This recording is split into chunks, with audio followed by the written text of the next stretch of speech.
벌킨백 많이들 아시죠? 아무한테나 안 판다라고 하면서 에르메스가 그동안에 어떤 판매 방침을 세우고 있었는데 이로 인해 미국에서 소송에 휘말렸다라는 그런 얘기예요.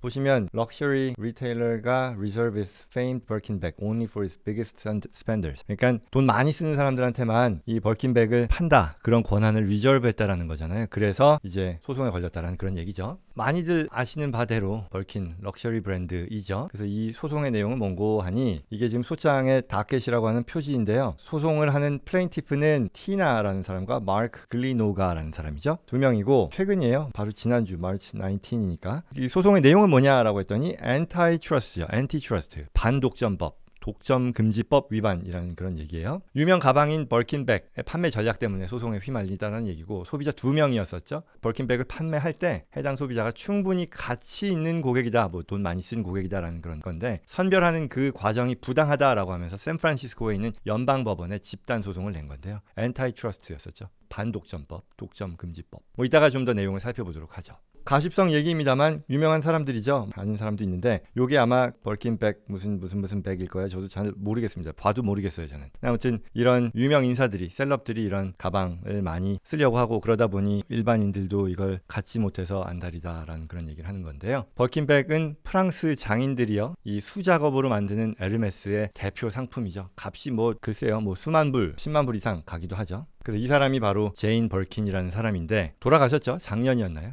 굳이 이 배경을 말하자면 이 벌킨백이, 이분이 영국 출신의 가수라고 하는데요. 제인 벌킨에서 영감을 받아서 1984년에 처음 출시됐죠. 그래서 한국 원화 기준으로는 뭐 1,500만 원부터, 미국에서 뭐 만 불 좀 넘는 금액부터 시작해서 비싼 건 뭐 수십만 불까지 가죠. 고가인데 엄청난 사랑을 받고 있다고 하죠. 당대의 패션 아이콘이었다고 하는데 잘 모르겠습니다만. 그래서 돈이 있어도 못 사고 1년 이상 기다려야 산다라는 그런 말까지 나오는 그런 실정이죠. 그래서 보면은 이게 다 백들이잖아요. 그 유명한 벌킨백들일 텐데, 소송을 제기한 이 한 명이죠. 티나 카바렐리와 마크 글리노가는 에르메스가 웹사이트나 매장에 벌킨백을 따로 전시해두지 않고요, 이 일부 선택된 고객들에게만 별도의 고객으로 이제 모셔서 제품을 보여준다라는 거죠. 일반에 진열되지 않는 거고, 결국은 일부에 선택됐다라는 것이 판매할 가치가 판단되는, 그들이 판단하는 거죠. 그런 고객들한테만 프라이빗 룸에서 보여주는 거고, 이게 바로 불공정한 비즈니스 관행이다, 그리고 반독점법 위반이다라는 그런 주장인 거죠. 그래서 어떤 사람들이 특별한 고객으로 선택이 되느냐, 그죠? 그게 결국은 다른 제품을 사야만, 지출을 많이 해야만 판매할 가치가 판단되는 고객이라는 거죠. 여기 나온 것처럼 뭐 신발, 그죠? 뭐 스카프, 시계, 모자, 뭐 많네요. 뭐 이런 것들, 액세서리 등 다른 아이템을 구매해야만 가방을 볼 수 있는 어떤 기회를 얻는다는 그런 얘기인데요. 그래서 결국은 예를 들어서 이 티나 같은 경우도요, 소장을 보니까 이런 내용이에요. 계속 이렇게 하라는 대로 해가지고 지출하고 벌킨백을 하나 샀는데, 그 뒤로 2022년에 또 하나 사려고 의사를 밝혔더니 그 매장 직원이, 아마도 세일즈 랩이겠죠, 우리 사업을 지속적으로 지지해준 다른 고객한테 돌아갈 예정이다라는 그런 답변을 받았다는 거죠. 그래서 수천 불에 달하는 이 지출, 벌킨백을 제외한 에르메스 제품들을 샀음에도 이 벌킨백을 볼 수 있는 기회를 갖지 못했고, 다른 거 또 사라라는 그런 강요를 받았다는 거죠.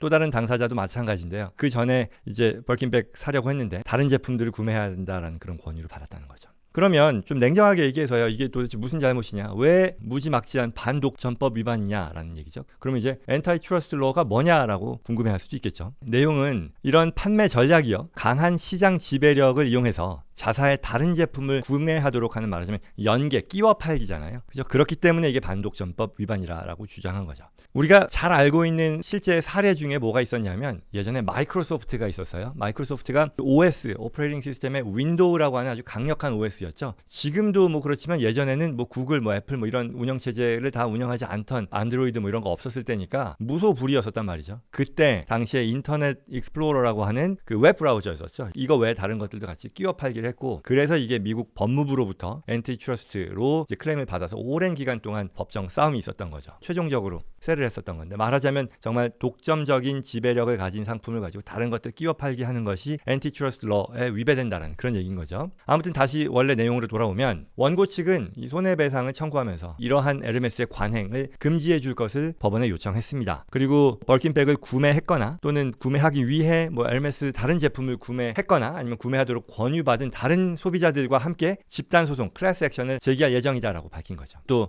소송장을 보다 보니까 재미있는 발견된 내용들이 뭐냐면요. 원래도 그런 루머 있었잖아요. 앞서 계속 얘기했던 거에 연관되는 그런 내용이겠습니다만 벌킨백을 사려면 다른 것도 사야 된다는 거죠. 그리고 세일즈맨하고 좋은 관계를 쌓아야 된다는 그런 루머가 있었던 거죠. 이게 도대체 뭔 말이냐 했는데 이게 어떻게 그런 얘기가 나올 수 있었는지에 대한 어떤 에르메스 매장의 세일즈 랩들의 커미션 관행에 대한 소개도 나왔어요. 이게 회사의 마케팅 방침인데 벌킨백에는 수수료가 없답니다. 이걸 팔아도 워낙에 뭐 핫한 제품이니까 여기는 수수료가 없고 대신에 다른 제품에 한 3%씩 수수료를 준다고 하네요. 그래서 벌킨백 판매할 때는 지급하지 않지만 다른 제품 판매했을 때 3%. 따라서 이러한 세일즈 매장의 직원들이 더 적극적으로 회사의 이런 방침을 수행하게 된다는 거죠. 결국은 고객에게 다른 제품을 구매하도록 강요하는 수단으로서 벌킨백을 이용해라라는 건데 결국은 다른 제품을 많이 팔게 함으로써 팔 수 있도록 회사의 입장에서는 아주 인커리지 하는 거죠. 그러면서 커미션도 주는 거고 또 벌킨백을 팔 수 있는 그런 구매자들에 대한 선정의 권한도 그런 세일즈맨들한테 줬다라는 거죠. 그러면 결국은 이러한 것을 무기 삼아 레버리지 삼아서 딴 걸 팔면 본인 커미션도 받고 또 회사 매출도 늘고 벌킨은 또 어차피 사람들이 좋아하니까 또 팔릴 것이고 그러니 전체 매출이 아주 올라가는 그런 영업 방식을 썼다라는 거죠. 세일즈맨들이 적극적으로 이런 영업 방식을 활용했던 것이고요. 그래서 소비자들은 그들의 눈도장에 이제 찍히기 위해 적극적으로 다른 제품들을 샀다라는 거죠. 좋은 일하기보다는 효과적인 매출 올리는 방식이었던 것 같아요. 그래서 이걸 이제 얼마나 사야 되느냐라는 그런 것도 또 궁금하잖아요. 그래서 소장에서는 그런 얘기는 하지 않았었고요. 그러나 레딧이라고 하는 굉장히 많이들 쓰는 그런 게시판 있죠. 거기서는 평균적으로 2만 불 이상을 써야만 다른 제품, 아까 얘기했던 그 시계, 지갑, 구두, 스카프 뭐 이런 것들을 사야 된다라는 거죠. 근데요, 이런 것들을 사느라고 2만 불 써야 되는데 여기에도 또 해당이 안 되는 것들이 있었다라고 하네요. 바로 벌킨백과 버금가게 비싸고 인기가 많은 켈리 그리고 컨스탄스 브랜디드 핸드백이라는 게 있다네요. 켈리백은 들어봤는데 컨스탄스는 모르겠습니다. 아무튼 뭐 이런 것들을 사는 거는 요것도 마찬가지로 벌킨하고 똑같이 사는 게 어려운 거고 여기 다른 그 엔실러리 프로덕트 다른 제품들에는 포함이 되지 않았다라는 거네요.